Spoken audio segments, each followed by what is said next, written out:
Okay, we're live now. Maddie, you're frozen.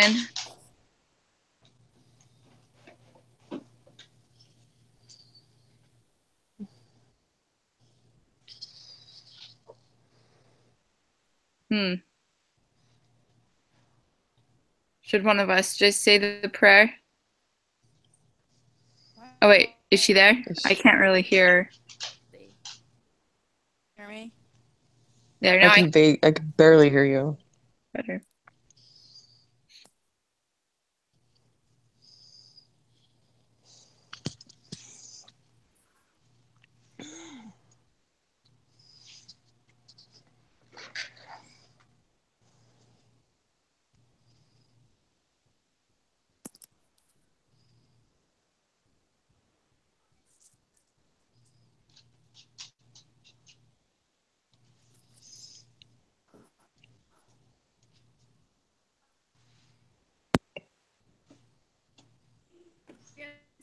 Now?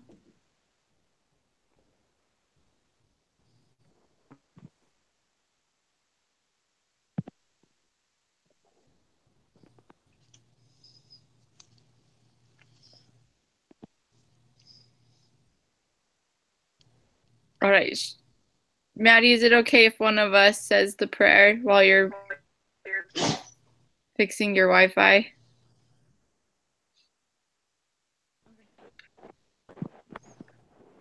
Okay, can you guys hear me now? Barely. I don't know. I don't know what's up with my Wi-Fi right now.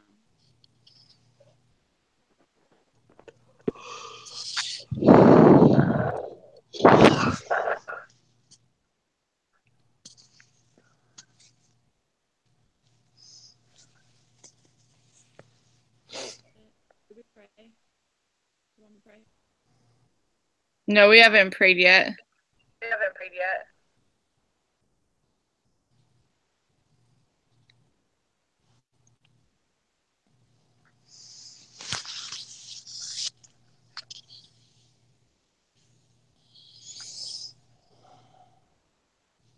we waiting for Zach, or do you just want to pray? What? Pray? Sure.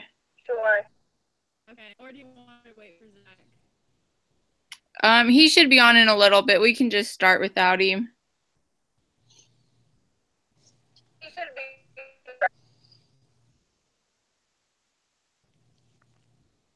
I lost her. Oh, there she is.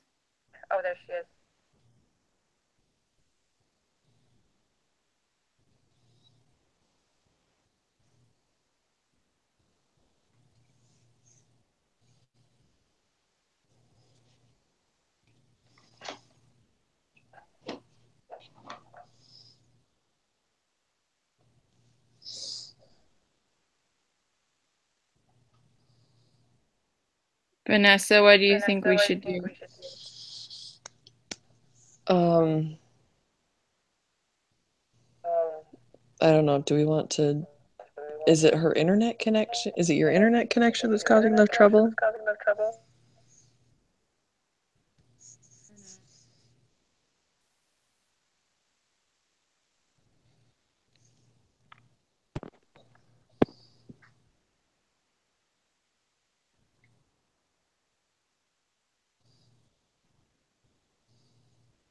All right, I'm gonna stop broadcasting until we figure it out or something.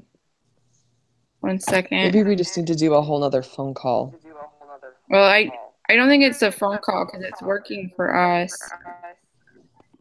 Hey, Zach, can you hear us? Okay. She says it's her internet. Hey, you guys are live already. We are live. But we haven't prayed or anything, so we're fine. Okay. Maddie's trying to get her internet to work. Oh, okay. She's frozen. Oh, shoot. Well, I feel like this one should be pretty easy, right? Yeah, there's only 5 questions, and it's just the exact questions for the write-up, so. Unless I'm on the wrong page. I'm pretty sure they're the exact same. I haven't done my write-up yet, but I have thought of some of the questions, so Okay. And I haven't done my write-up either. yeah, I don't know, are we supposed to do it before we do this? Does it matter? I'm not really sure. sure. I do it. I try to do it before. Mine's not finished, but I usually try to. Yeah. How's everyone doing?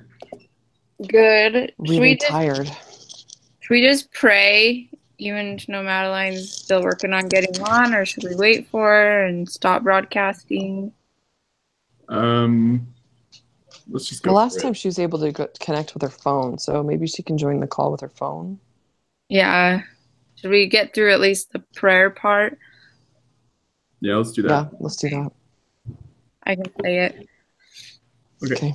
Our dear Heavenly Father, we're so grateful for this time we have to meet together as a group. We ask that will help Madeline, that she'll be able to get her internet to work, that she can join this call. And we ask you that we'll have thy spirit, that we'll be able to learn from one another, and that we will be able to learn from this case. And we're grateful for the opportunity we have to be taking classes at this time. And we say these things in the name of Jesus Christ. Amen. Amen. Just a question. When are you guys graduating? Should be December. Nice. Yeah, I have Let's hope so. I have an internship that I have to do in the winter. And then the semester after that I'm done. That's awesome. I'm done in April.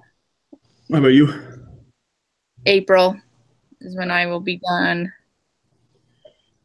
Ugh. I got an email today telling me to apply for graduation, and so it got me all excited. Yeah, I got one saying I'll be ready soon or something.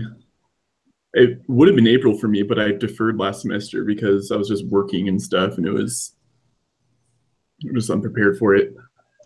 Yeah, that's these last two I've been doing internships, and so it's put off graduating for me. But it's been worth it. It's been good. Yeah. I'm so excited though to be done. I know, right? Me too. I don't know what to do. I don't know if we should stop and wait for I her. don't know. Are we getting any messages from her? She just said her internet's having trouble, and she was able to come in and out a few times.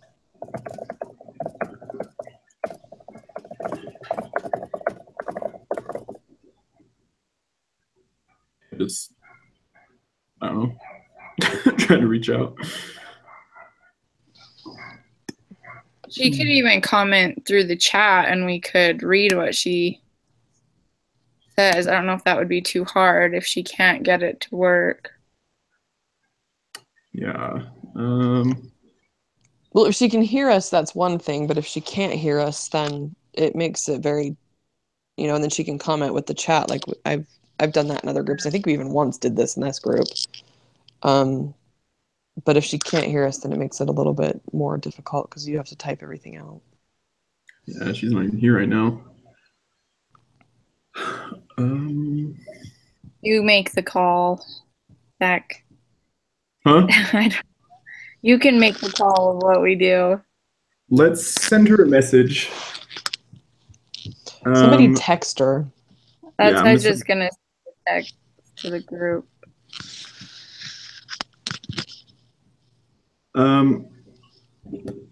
We could just tell her we're going to start.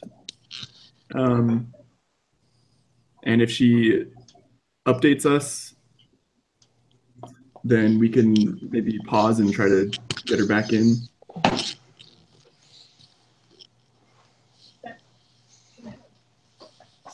Okay.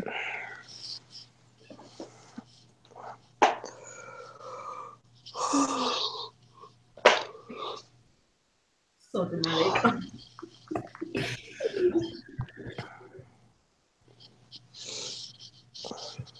I mean, she's not really replying. Yeah. I just told her if she's able to join, then we'll catch her up on where we're at.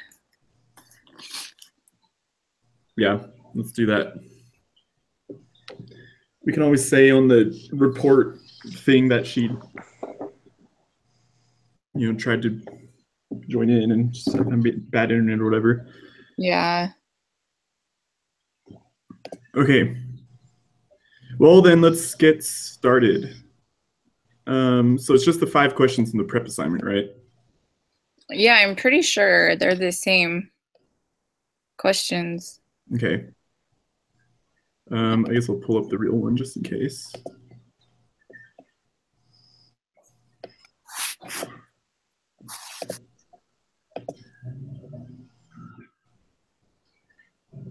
I mean, I might be looking at the wrong tab, but I'm pretty sure it's the only other tab left, so.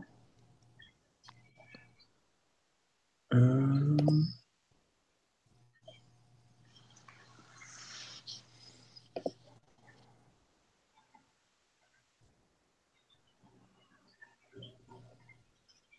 my gosh, why am I not seeing it?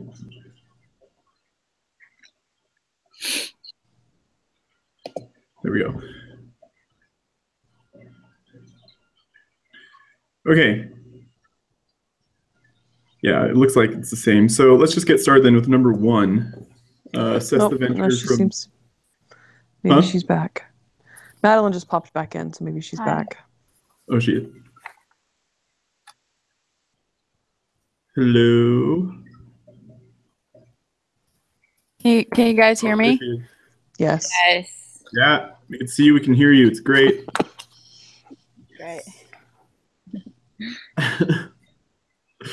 Okay, well, you're right in time. We were just about to start number 1. So shall I read it? Go for it. Okay. It says, assess this venture from Jim Sharpe's perspective. Pretty straightforward to me. He had spent a lot of time in really big business, being an employee, and he had this idea for a while. I always dreamed of owning a company. So it looks like he was in a perspective of, I want to buy a company, but I don't want to buy a big successful one. I want to buy one that I can fix up. It seems like he was under the impression that he could successfully turn it around, evidenced by the fact that he went with loans and not investments. And he put a lot of time preparing for it, both in the year before and in his professional career. So I guess that's my answer. Yeah, it's kind of like this is his lifelong goal. He seemed to have done it pretty young. I don't know if it ever mentioned his age, but he said his wife was just barely going to have like their first kid. So he must be pretty I think young. he said he was in his 30s. In his 30s, yeah. So, but yeah, I would agree with you. I was a little more like narrow with it. About his perspective. I put that he was very confident about this deal. And I think it might have been more difficult for him to come across a company that would work than he originally thought, because he gave himself the 18-month time frame to find a company, and he had quite a few that fell through, or they just weren't working out the way he wanted them to, so they fell through either on his side or the owner's side. And so I almost feel like with this one, he let go some of the things he wanted to acquire the company. But yeah, his main goal, I feel, was to own 100% of it. He didn't want anybody else to have any kind of ownership in it. Mm-hmm. I would agree 100%. Yeah. Okay. Any other thoughts? Anyone? Okay.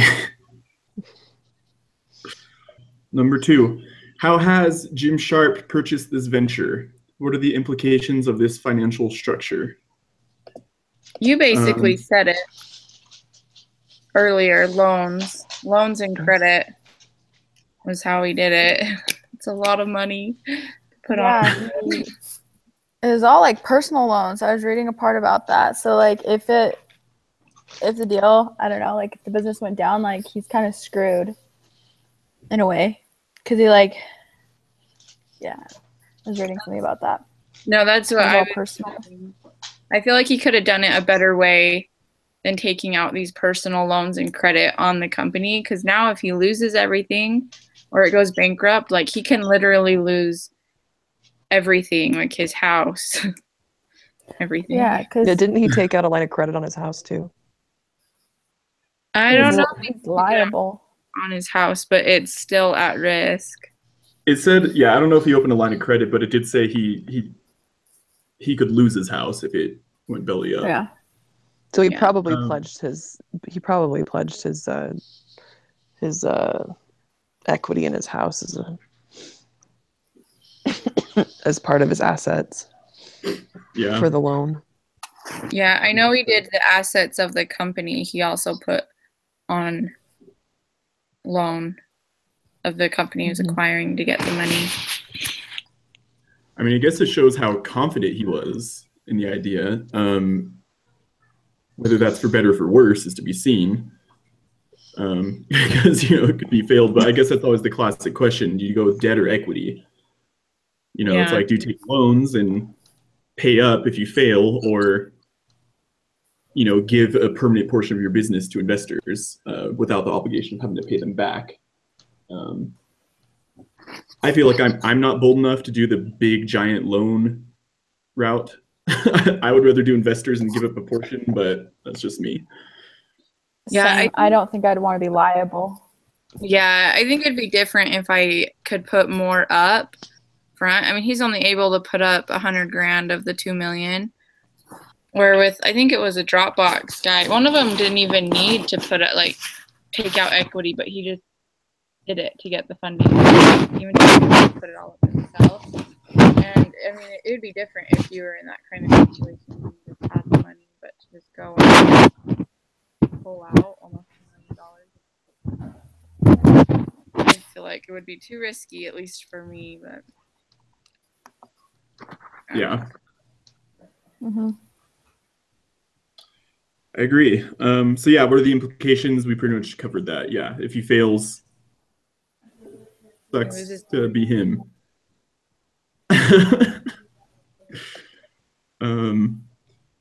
All right, well, what should Jim Sharpe do on his first day as owner of Extrusion Technology, Inc.? I would say that he should contact. I mean, he wasn't able to contact or wasn't allowed to contact employees or current customers. And that would have been really fishy to me in making the deal. So one of the first things I would do is talk to the employees, and then I would contact the customers to just see where you stand with them, because you have no clue if you have like outstanding, not debts, but like if you're behind if you're back ordered to all these customers, that can present a whole new set of problems. Yeah. I think he bought a mystery box. He knew kind of what was going on, but I think there were skeletons in the closet that he didn't really know about. Yeah, I never really thought about that. Like what you mentioned, Tiffany, just like he wasn't allowed to contact any of the customers or talk to any of the employees. I just thought it was because he didn't want all the employees like freaking out that the guy was going to sell his company to some guy, and that usually starts conflict and stuff. But I didn't think about like back orders or like, I don't know. That was an interesting point. I kind of wondered if that was typical for business buyouts, because I just kind of made the assumption that it was for like the protection of the company. Like, we're not just going to give you all of our information, like our, all the stuff on our employees. We're not just going to let you dig into our client relationships if we don't know that you're buying this. So I guess I could kind of see the logic in that, but I also don't know if that's standard practice, because if it's not, that does seem kind of fishy. You could dig up some Yeah, troubling things. I don't know either if it's standard practice, but I think like the term is kind of like a hostile takeover is what the business world uses in that. But you would think that when you have that kind of thing that you would at least have some kind of like initial upfront contract saying that, look, we're going to investigate of purchasing this thing, but we, we'll sign something that says that we'll do a non-disclosure agreement that anything that we find, we won't try to go after anybody, even if the business deal falls through. But I have no idea whether it's standard practice to get a grab bag of mystery stuff. Yeah, I don't know. I think it's weird because anybody could call up like a distributor of Walmart's or whatever and say, hey, how's your relationship with them? Are they a good company to work with? And so to put that kind of a stipulation on that, it came across to me a little fishy. Well, maybe he already assumed the worst, and decided to go on with it, because it did say that he knew that their company had a relatively poor reputation with the industry and like with their customers. It didn't, like, I guess he wasn't able to dig that specifically, but I think he did know things were in a bad shape. So I wonder if he just considered all of that, thought about it, and decided that the risk was worth it. Yeah. But who's to say? Well, a lot of people that go in and buy companies, they just go in, they just want they just want the assets or whatever typical equity is in there, and then they break it up and sell it. They basically just demolish it. Yeah, and I wouldn't be surprised if he was planning on rebuilding a lot of things from the ground up, because the guy said that you should shove the union out, that the equipment is really old and stuff. I mean, to get a union out, you might have to rehire a lot of employees or hire a lot of new ones, or essentially replace your workforce. Or if you're replacing equipment, there's tons of changes. So, well, to get a union out, you have to replace the workforce 100%. Because if you are a union company, then you're pretty much not allowed to hire people outside of the union, at least for like labor portions. Yeah, because the case was saying that they had hired like only a certain percentage of the employees. It was only like 2 or 3 employees were union workers. Well, if your relationship is that small, then you could probably easily get rid of them with some kind of pay structure,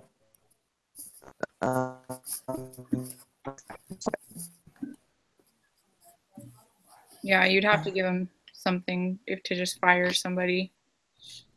Yeah. But that just sounds like a lot of contract negotiations and a lot of time sitting with lawyers doing. That doesn't sound like fun.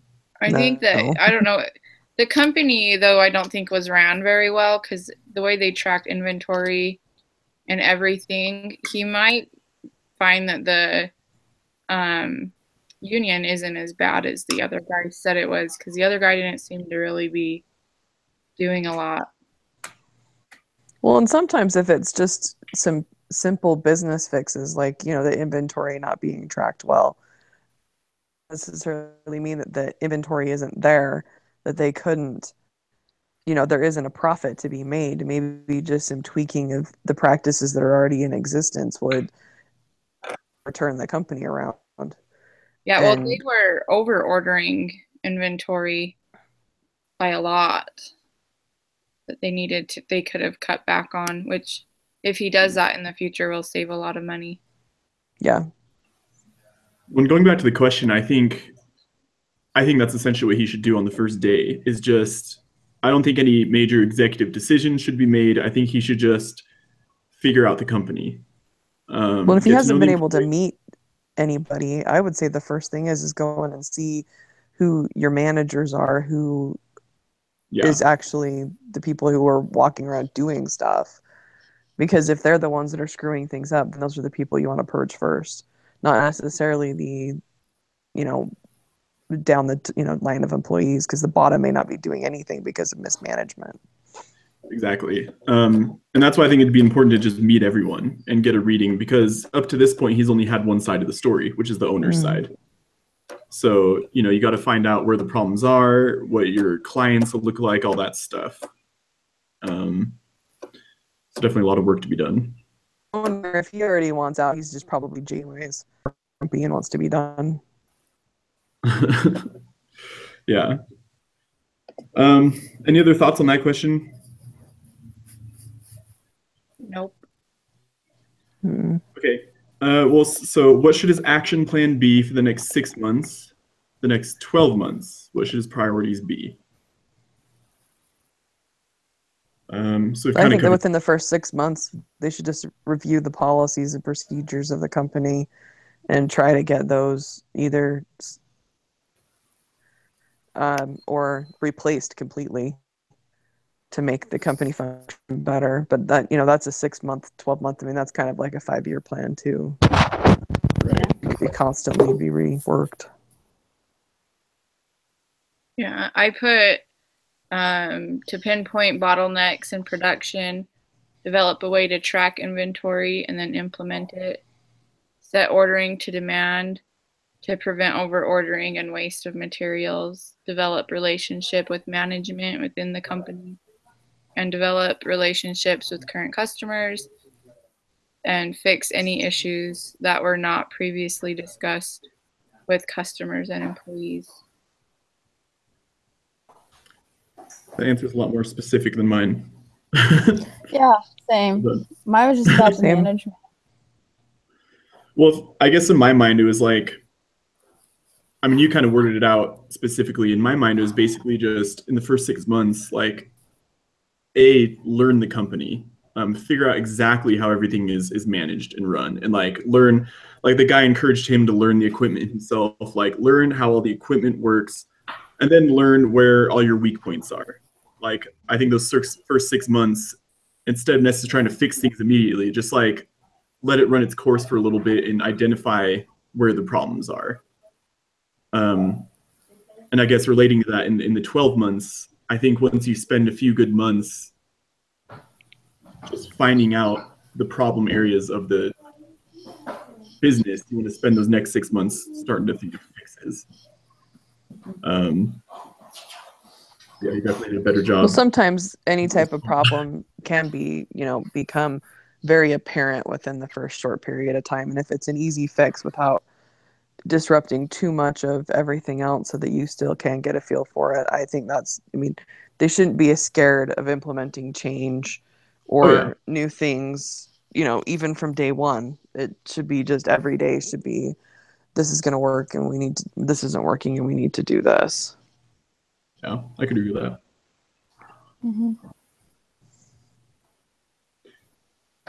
Any other thoughts? Nope. All right. So did Jim make the right acquisition? Explain. Okay, I guess my opinion. I don't think he made the wrong acquisition. I don't know if it's the best acquisition that he could have made, but I think knowing what his goals are, and knowing the amount of work and prep that he put into it, I think he could make it work. I think there are some concerns, but I think there always would be with any kind of thing like this where you're purchasing a big business. Maybe if it would have held out a bit longer, he could have found something more ideal, but that looks like it wasn't an option for him much longer. So I think he could make it work. But yeah, it's hard to say exactly. Yeah, no, I think I could agree with you. I wouldn't say it was maybe one, but I think it was a good one for him. It was what he wanted. He didn't want something perfect. There's obviously demand for it. If he would have picked a company that have any demand, then I think that would be like a no, you shouldn't have acquired that, but this has potential. So I would say that he did a good job in that. I don't know. Yeah, I agree. I think that it wasn't like a bad decision of getting the company. I mean, there wasn't really like big red flags that I saw reading the case. Yeah, I mean, I guess the biggest one that we pointed out is just the unknowns. But I guess I just assumed reading that he seemed to think so much about it and strategize about it so much, and he was so careful with all his legal stuff and all that crap that I feel like he probably had a pretty good idea of what he was getting into. So that made me feel a little better about it, but it doesn't really tell us enough to be sure of that.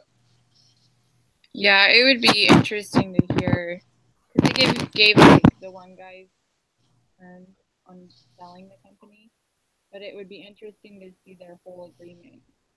I'm sure that he put something in there, if he's working with lawyers that had to do with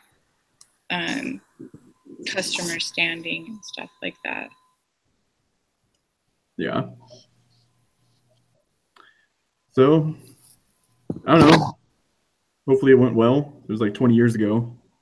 A long time ago. Well, and the thing is, like, he seems pretty like educated, and like this isn't like new for him. You know what I'm saying? Like, he seemed pretty careful about. Yeah, he strategized pretty well,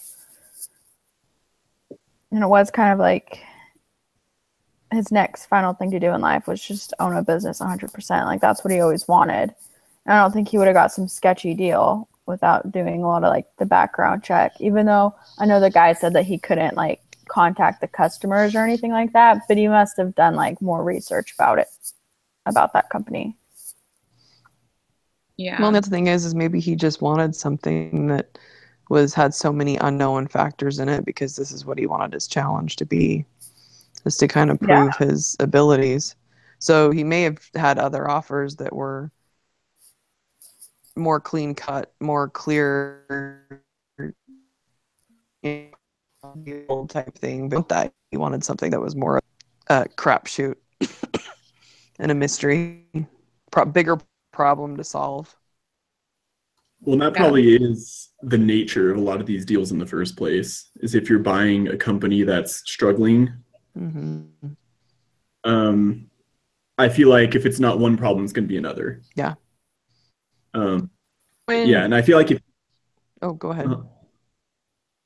I was probably just going to say the same thing, is that just if you go in expecting it, then you can make it work. I mean, if you buy it thinking you're just going to like take over and it's just going to be great and you're just going to the last guy just because, then you might be in for some trouble. But well, I kind of look at it as like buying a house, and you go in, if you know you're going to have to remodel it, expectation that there's going to be more issues than what you could see up front. You know, there are things going to be hidden behind the walls that you need to figure it out. So it's just kind of like remodeling a house. You sometimes open Pandora's box and peel away each layer of the onion and realize, wow, this was way more than meets the eye. But that's sometimes within the challenge and the enjoyment of it, is each step is a problem that you have to solve. Yep. That's why I'm not going to invest in real estate. It can be fun and it can be torturous. I just want to invest in something I don't have to work, and it just pays me money with dividends. It's the dream, isn't it? Good old passive income. Yes, that's well. My yeah, dad and real estate is passive income for the most part. Yeah, can be. Yeah, it can. Okay, well, I think that covers it, right? Yeah. Do we want to quickly summarize it? And I can stop this. Yeah, let's quickly summarize it. All right, who wants to summarize it?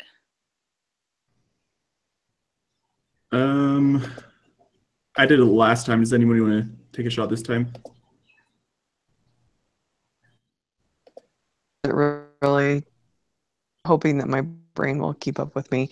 Or I can keep up with my brain. Okay. What was the guy's Sharpe. Jim Sharpe. what was it? Just dropped out. Yeah. Who was what was his name? Jim Sharpe. Jim Sharpe. Okay. I was gonna say John, but I knew that was wrong. Okay.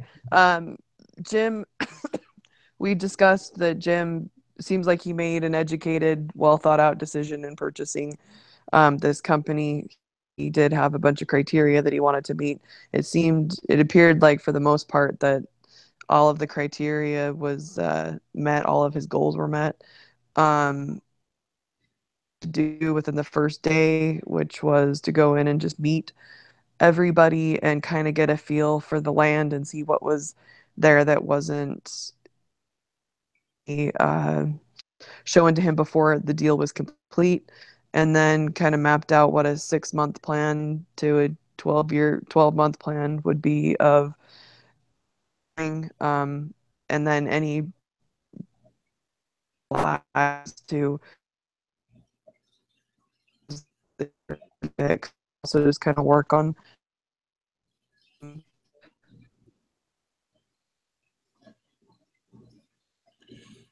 All right. Okay, I think that's it. Okay, cool. Nope. Any idea when you guys want to meet Okay. next? Should we just play by ear? Do we have a second case? We do, right? Okay, so do we want to do Saturday? Yes. I can either do just like Saturday morning at 10:30, if that works, Okay. or 11. I know Madeline has that, like, there's that hour difference. If we want to do 11, that gives her till 10. 11 should work for me. Okay, let's aim for that. 11. Okay. Okay. I'll try to send a text Friday night to remind everybody. Okay. All right. Okay. Have a good night. See you later.